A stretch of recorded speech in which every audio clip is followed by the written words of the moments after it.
Good morning, everybody. This is Zach Marzo with Melman Podcast. David Melman. David Melman is here. We have an awesome guest this morning, Mike Bryant from the Skydas Group. He's the CEO and founder of Skydas Group, which I have here. I want to introduce this. I don't want to mess this up. They do a wide range of services, specifically strategic security consulting and threat management, which I actually, let me pull up, you had a Instagram post, Mike, that I thought for us common folk, if you will, it made sense. You said, we are in the prevention business. We're here to train people how to keep things from going wrong. Second to that, teach people how to handle things when they don't go as planned. So security, risk reduction, protective services, event management, travel security. And that's on like the corporate side along with, government/law enforcement side. And Mike will go into this a little bit more on what his background is, but super interesting guy, a lot of experience, a lot of stories to tell. Some he probably can't, but very happy to have you here, Mike, and appreciate you joining us. Thanks, Mike. Appreciate you. Glad to be here. Yeah, I appreciate you having me. Yeah, of course. Absolutely. Tell us a little bit about your background, Mike. How you got to this point with Skydas, and maybe just a little bit about what you do in your own words. Sure. When I graduated high school, I joined the Marines, and I spent 8 years in the Marine Corps. And when I got out of the Marines, I knew I wanted to be in law enforcement, so I spent roughly about 7.5 to 8 years in law enforcement. 9/11 happened. I got recruited by the State Department with some of their contracting firms, and I ended up going to Afghanistan and working and training some of their law enforcement personnel and some of their counterterrorism apparatus that they have in place there. And I spent a lot of time in the Middle East, in Afghanistan mostly, Iraq, Jordan, and then in some parts of Eastern Europe. And it's basically at one point you kind of do the math. You can be really good at your job, but sometimes Mother Nature will kind of let you know that it's kind of time to hang up your gun belt. Mm-hmm. Sure. And I kind of reached that point, and I always knew that I wanted to start my own business. I always had some type of entrepreneurial spirit, and I started Skydas Group roughly in about 2012, and the rest is kind of history from that. We looked and saw kind of a gap in what was out there within the private sector. You had your traditional security companies that were out there, but there was no truly integrated risk management firm that could handle all the components to it. So not only dealing with your safety aspects of making sure that your workplace is safe, but also understanding the security side of the house. And so we took basically all of the skill sets that I had the honor and privilege of working with some of the most talented people in the world, and uniting that and put that into a business. And that's kind of what our goal is with Skydas Group, is to say, hey, these are the lessons that we learned from some very adverse conditions, and here's how those lessons have direct ramifications for the business world.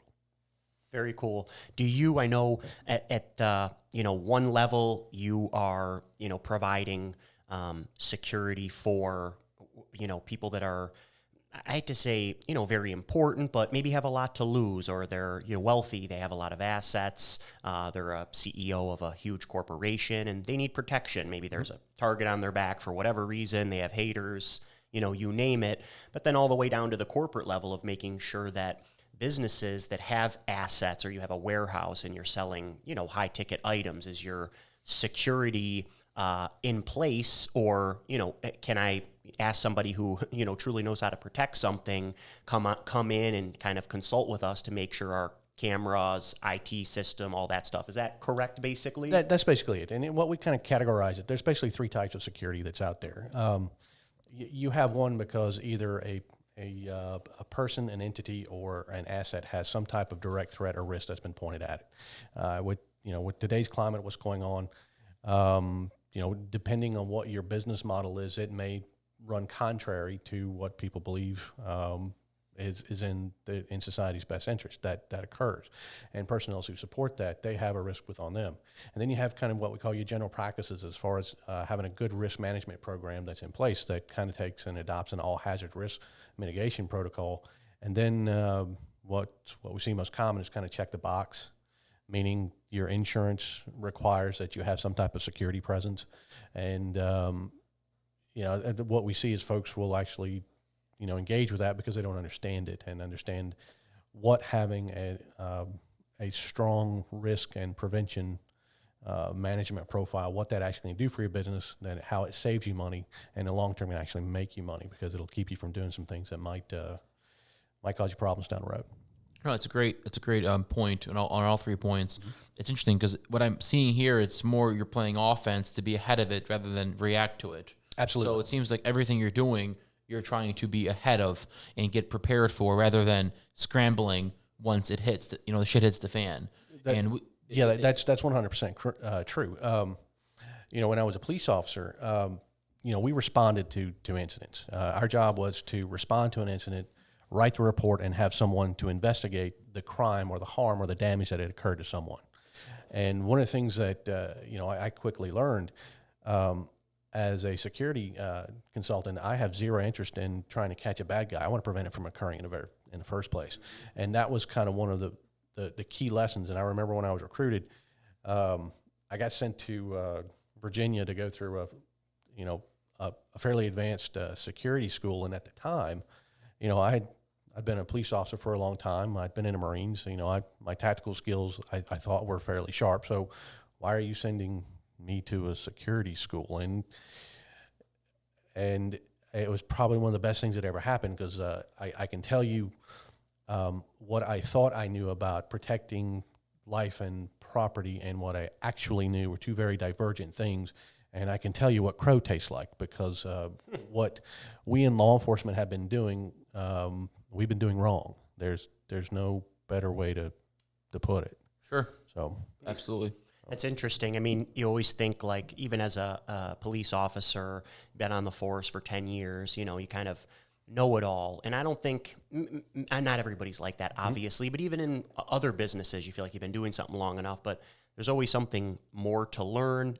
You can always get better. And like you're saying, you're like, man, I've been in law enforcement for a while, and now this stuff I'm learning. It's just too bad that from the beginning, not everybody can have that training. But then Skydas kind of comes in for certain organizations where you can provide all of that experience you have on the private side to organizations and government entities, right. You name it. It's actually one of the gaps that we see, especially on the private sector side, is that you'll have a CISO or a chief security officer, and then you'll have a chief information security officer. And those two don't talk to one another. And fundamentally, they have the same job. And realistically, those two jobs need to integrate. And that's one of the things. And we, one of the largest businesses that you have in Metro Atlanta is actually one of our clients. And we had this discussion at length, because if you look at the way that, malware attacks, software and business institutions, almost identical to how someone is going to, attack someone physically. And one of the things that we looked at is you've got to understand the attack cycle, what that is, how it works, how it runs, and then you adapt your protective strategies around that. And that's not only true in the physical sense to protect physical assets, but it's also true for your IT placements and everything along those lines. And that was one of the things where, I'm by no means an IT security expert. I can talk to you about it on the surface level, but that's not a skill set that I have. We make sure that we bring the correct experts into that. But understanding that those two functions, they run together. And for us in the protection industry, it's we're tasked with two key things, and both are equally and vitally important. Obviously we want to protect, especially if it's a person that's engaged us or a business, we want to protect that person from any type of physical harm and safety. But just as important, and this is something that's lost on a lot of people when they do hire some type of personal protection, it's their reputation. There are so many things that are out there that can compromise someone's safety and reputation. And especially if you're a Fortune 100 individual, or if you're running a large company, an unflattering picture on Twitter or some other comment that you make or someone hears, that can cause catastrophic damage to your business. So it's not just that individual, it's all the people who work underneath that person. It's interesting you say that, Mike, and I don't want to lose the thought, so sorry to interrupt, but it just happened with CrossFit Incorporated. CrossFit, everybody knows, is like a type of exercise, but CrossFit's really like a brand. Yes, there's different types of workouts, and everybody just talks about it as CrossFit, but the actual company, CrossFit Incorporated, the CEO and founder, who's created something amazing for people to change their lives. He said something insensitive on Twitter. Next thing you know, he's retired. Thousands of CrossFit gyms are getting rid of the CrossFit name, and it's almost like crisis management at this point, all because of Reebok pulled out too, right? Reebok big sponsor, like the entire CrossFit. It's almost like, you look at it as couple like the words. NFL. Right. And, I get it. I'm not here to share my opinion, but like you're saying, people can, like, the guy's whole, kind of reputation and existence got destroyed because of like 7 letters that he put on Twitter. It's insane. It's crazy. So you have to, it's tough, man. People want to voice their opinions, and social media is like, it's awesome, but it's also like, gives people a voice that, they really, I don't know, they just say things that are irrational and doesn't make any sense. But Right. To use kind of a pop culture reference, it's kind of like the dragons from Game of Thrones. yeah, Okay? sure. They're really cool and they're really powerful and they're great when they're on your side, but you rub one the wrong way. Yeah, you're dead. Sure. Ask about the leadership we were talking about. I was going to ask you about that. For example, the management team capacity building. Sure. Go into that if you don't mind, because are you bringing companies in for the? I believe it's a 2-day workshop, Correct. right? 2-day, and they're being trained by some of the elite, right? Whether it's organization, leadership, everything, right? You might have companies coming in there thinking they know everything or the boss knows it. And how do you see the after effect? What is your system to follow up with? Did it help? Do you see any kind of shift? Because I think, like, for us, we would want to go into that to make it better, not because we're trying to fix something, or, you never know what could be broken. After that workshop, you can kind of see things that maybe there are flaws in leadership or the communication within the team. Explain that to us. And all the business owners on the podcast that watch this, I think, can really thrive from it and hopefully take advantage of it, Sure. Within the business world, and this is one of the direct lessons that I brought from being post to conflict zones and being engaged in leading people in a war zone. There's a difference between managing and leading, and what's happened, especially within the corporate entity and within the business world, is we have confused the two. A manager makes sure that everything, you've got all your parts, pieces, and everything that a person needs to do a job, and you're managing the flow of an item, whatever that widget is.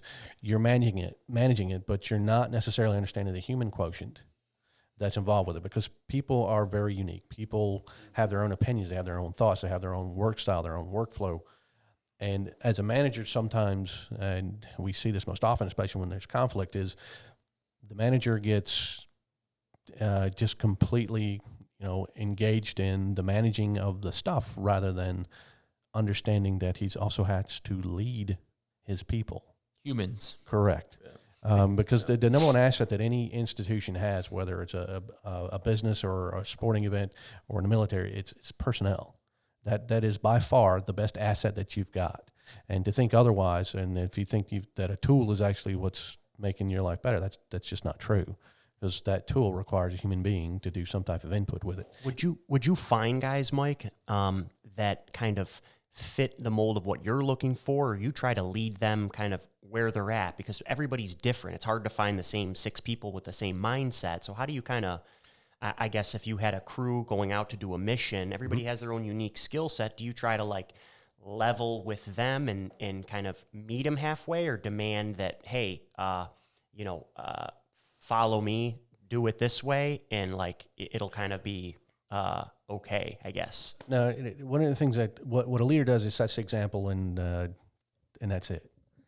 Their job is to set and demand excellence from their personnel, that they meet the standard that the leader sets, and that's the key component of being a leader, is that you have to be that role model for the behaviors that you want to see within your own personnel. And part of doing that is having the ability to effectively communicate to all members of your team. And what we see is, and I go back to use the management role, that is we see people, they'll talk at people rather than talk to people. And there's that fundamental failure to communicate. If you've ever been involved in any type of work environment, where's that, it just seems like that workflow is not happening. And I'd say probably 90% of that is that there's a failure to communicate correctly and find out, how do I communicate with someone to make sure that I'm getting what I need done effectively. The second part of that is that the manager doesn't go out and actually role model the behavior that they want done. If they have a job done at a certain way or a certain standard, by all means, you don't have to be the expert for it, but you need to show your team members that you're willing to learn that. And the example that I use for that, when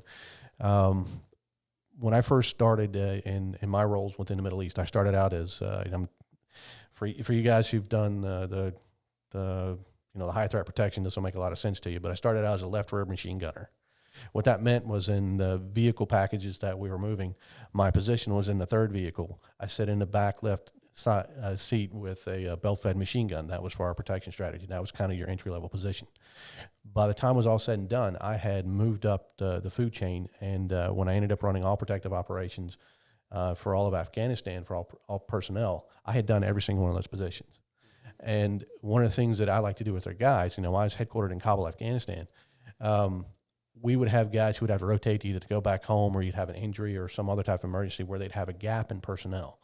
And one of the things that I made a point was, when I would fly out, I'd do part of our assessments of our teams to make sure everybody's meeting their training standards, have everything up and running. On paper, I'm the boss. And, I would tell the team leader there, I said, look, who do you have on vacation? Where do you have a gap? And, they'd say, well, the tactical commander's out. That's the guy who basically runs the convoy.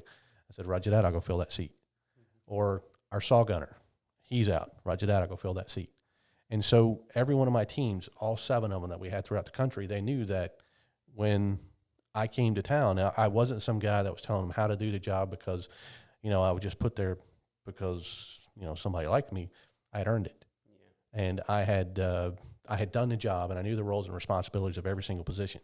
Now, again, that lesson for me was critical, because I can tell you it was one of the best as a person learning events that I have in how to run a company, is to make sure that if you need a difficult task done and you've got a hard deadline, a manager sits in his office and demands that the guys gets it done. The fundamental difference between a leader is that he's in there with the guys and gals who are busting their bottom to achieve that goal. He's out there with them and telling them, come with me, I'm here with you, we're going to share this burden, we're going to accomplish this task. And some personalities are actually better for that. And one of the things that we can also help with, especially with our management capacity building, is helping people to understand, hey, what am I actually suited for? And drive on from there. And it's huge. You made me think of, David and I talk about this a lot. If our office manager's out of the office, somebody else is sick, that seat, so to speak, doesn't just sit there until they get back from vacation or being sick. We're trained to jump into any role at any point so that we can keep up with our clients and customers and any other business out there. Like, if you only have one line cook in a kitchen that can prepare that dish and he's sick, or if something bad happens, whatever, heaven forbid, you don't have anybody else to fill it in. It's like, it's kind of crazy, just for other businesses listening. Sure. You got to be able to, your leader should be able to do everything in his business. I guess at some point, certain things require skill, right? Correct. But at the same time, we, at every seat in our office, can be taken over by one of our teammates in case something happens to, one of our team members. Sure, you have to be able to fit in and where you're needed and adjust and help because you want to help, not because you have to help. And I'm big on explaining that to our team, making sure that they can understand. Like, if you need help, just ask, communicate. I think your level of communication has to be there too. And more importantly, you bring up talking to your team. You also need to be able to adjust everyone's personality. That's because correct. The way you talk to somebody one way might not get through the other person. They might get upset. One person's more direct. I have another team member that you have to kind of break the ice a little more before you go into the actual thing. And you need to adjust and understand personalities. Does that management team capacity building program kind of help you maybe figure out, if it works for you? Because not everyone's a leader. You think you're a leader just because you're put in a position, or a manager, like you said. That's correct. That's absolutely one of the things that we like to do is help you. When we have a team come to us, it's one of the things that we do our own kind of internal assessment, and we give our customers, hey, this is what we saw, kind of a quick snapshot of the behavioral analysis and behaviors that we saw, and someone's strong points, someone's weak points, what they can do better, and what is their propensity to actually be a leader, someone that you may want to invest in long term into putting into some type of leadership role. And there's within your larger companies, you have your strategic objectives that are long-term, that are out there, and then you have your operational objectives. And what you've got to be able to do is be able to communicate that succinctly from the top all the way down so that everybody knows what's going on. They're all moving in the same direction. And, that's one of the key components that we have of that particular training session. Sure. No, I think it's excellent. I would love to hear, if you're open for it, and, an interesting story where, you sense the leadership, somebody taking control of the situation and making sure everything was perfect in a situation that went wrong. Maybe, on the corporate side, whether it was, travel safety abroad or anything, if you're able to talk about it, obviously something that clicks in your mind, a scenario that went sour that was immediately handled correctly because of your training and the people you put in place to help these people. Sure. Yeah. I can't tell you the name of the company, but sure, of course. We were looking after the C-suite for one of the largest convenience store chains in the country. Sure. Every year they have an extremely large conference in Las Vegas. They take over an entire hotel, and it's one of the largest ones that's out there. And they have roughly 3,000 to 4,000 members of their franchisees come into town and handle everything that they're doing. It's kind of showing what our new products are, where we're moving, and then what we're doing right, and introducing new products with them. And you have all of the vendors who support that, your Coca-Colas, your Budweisers, your food vendors, your Nestle. If you walk into a convenience store, there is a ton of vendors who supply them with all of their goods that they sell. When we were initially engaged for that particular project, we looked at how do we move these people around. And one of the things that, when they were first discussing how they were going to move around, there was actually no plan. They'd never had a protective detail around them before. And one of the lessons that we brought was from our end, it's called a key leader engagement. And so we sat down with their CEO and said, who are the key people that you need to talk to during this daytime? And so we sent our personnel out to go find exactly where their booths were, how to get there for them to do whatever that they needed to get done. And so we had prepared in advance for that to occur. Well, we got on the ground, and there's something unique about this particular organization. Their franchisees really hold the C-suite in high reverence. I mean, it's almost like rock stars. Sure. And it's something that you don't necessarily see, especially in a corporate environment, but these guys do some fantastic things. But one of the things that they actually needed to get done was they were engaging a fizzy energy drink that is actually a marketing company. I'll let you go from there. Okay? Yeah. All right. About some new products that both were wanting to engage in.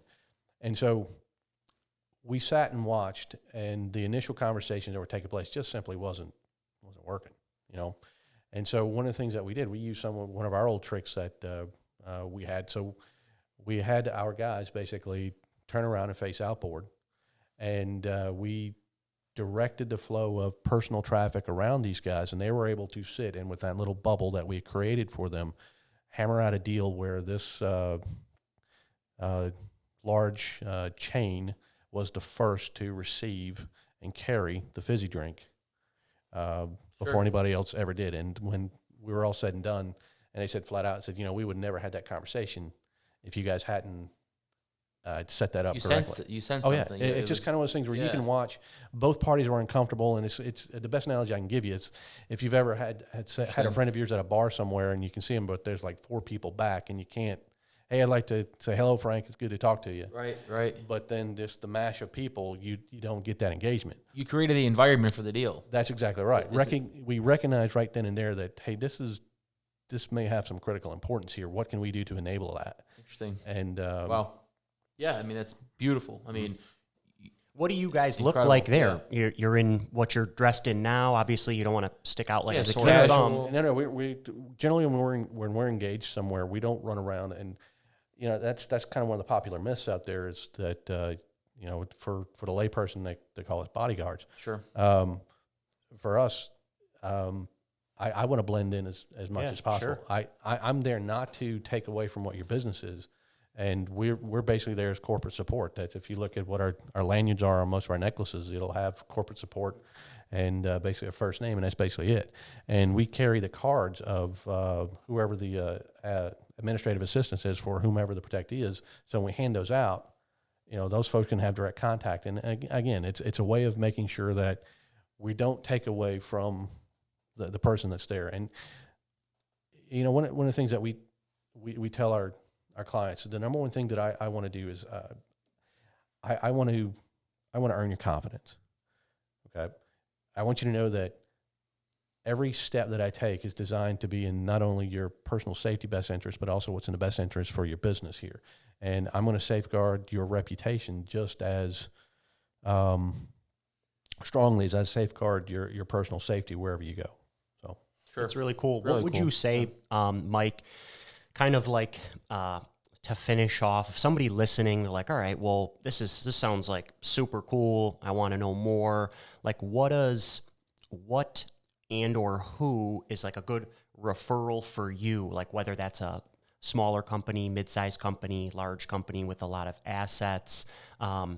Is there any particular client that, you're looking for where if somebody's watching, they'll be like, oh, that sounds like, my business. Right.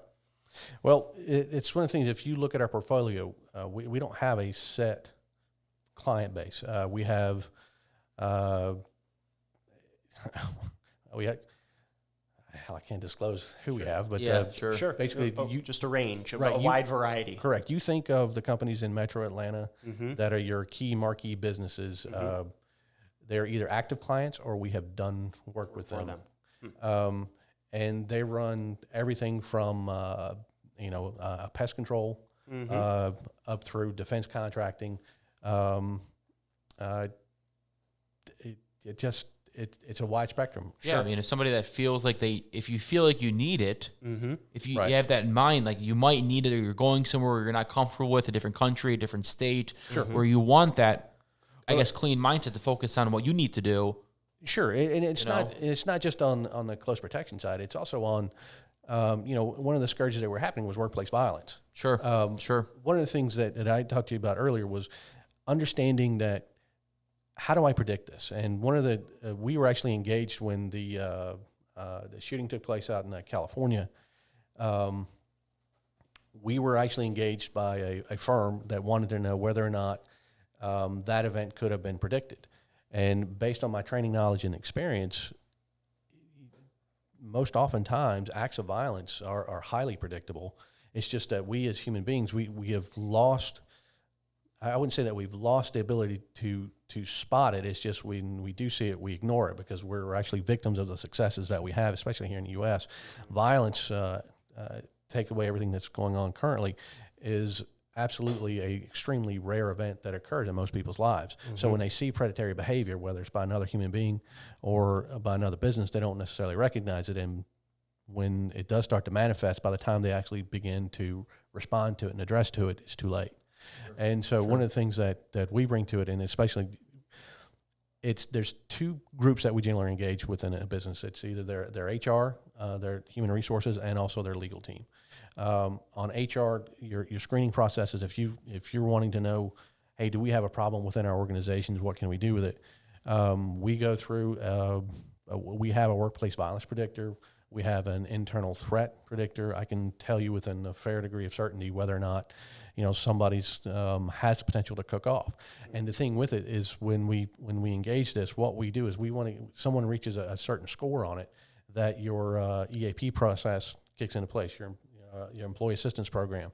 Because what we found is that in almost 95% of the cases where there is some type of instance of violence, that person who took active measures or who became violent, they let the whole world know what they were going to do. It's just no one necessarily took them serious. And so what we want to do is to be able to say, hey, look, this person is is having a problem. It's now starting to devolve into a crisis. Let's get them in front of somebody and let's stop it before it becomes a real problem. Sure.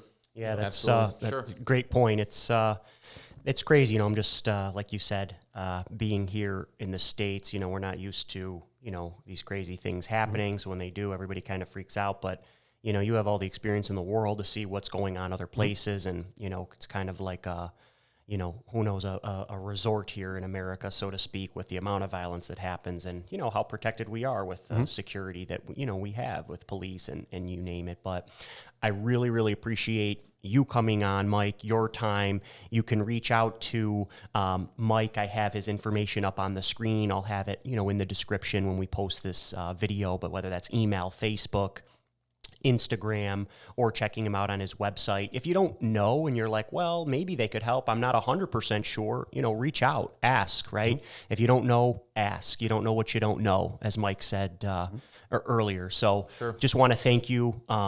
Awesome. Love to have you back and share more stories at some point, and leave the business talk kind of aside. But, nice to meet you, and we appreciate everything Thank you. You do. It was awesome. Appreciate you. You bet, guys. I enjoyed it. Kind of my first foray into this, and It was awesome. yeah, not as bad. More to come. Very cool. Rock and roll.